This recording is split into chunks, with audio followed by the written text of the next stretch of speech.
எனக்கு பயமா இருக்குங்க. எனக்கு பின்னாடி எனக்கு முன்னாடி பிளட்டி இந்தியன்ஸ். இந்திய நாயே, எங்க காஷ்மீர்ல வந்து நீங்க ஜாலியா இருப்பீங்க, நாங்க பயந்து பயந்து வாழணுமா? ப்ளீஸ் ப்ளீஸ் எங்களை விட்டுருங்க, எங்களை விட்டுருங்க. நாங்க பாகிஸ்தான் மக்களை வெறுக்கிறதே இல்லை, நீங்க தான் இந்தியன்ஸ் வெறுக்கிறீங்க. ப்ளீஸ் என் குடும்பத்தை ஒன்றும் செஞ்சுடாம. இந்திய திமிரு முடிச்சவனே செத்து போடா.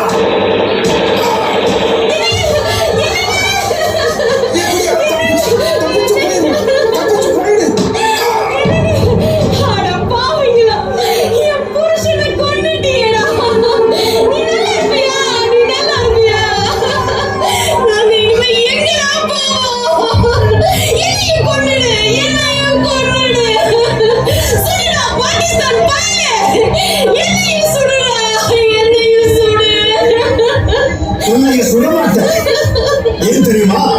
நீ உயிரோட இருந்தாதான் உன் பிரதான் மந்திரி இருக்காரு, அவர்கிட்ட போய் இங்க நடந்தத தெளிவா சொல்லுவேன். ஆமா, போய் சொல்லு, பாகிஸ்தான் தீவிரவாதிகளை ஒண்ணும் செய்ய முடியாதுன்னு உங்க பிரதம மந்திரி கிட்ட, உங்க இந்தியன்ஸ் கிட்ட போய் சொல்லு. போய்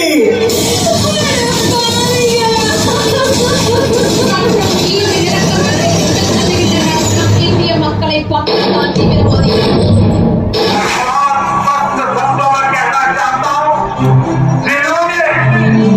हमला किया है उन आतंकियों को और इस हमले की साजिश रचने वालों को उनकी कल्पना से भी बड़ी सजा मिलेगी, सजा मिल करके रहेगी. சமாதானத்தை சீர்குலைக்க நினைக்கும் எந்த ஒரு தீவிரவாதத்தையும் அரசு ஒருபோதும் பார்த்து சும்மா இருக்காது. தீவிரவாதத்தை வேரோடு அறுத்தெறிவோம். அப்பாவி மக்களை கொன்ற பாகிஸ்தானிற்கு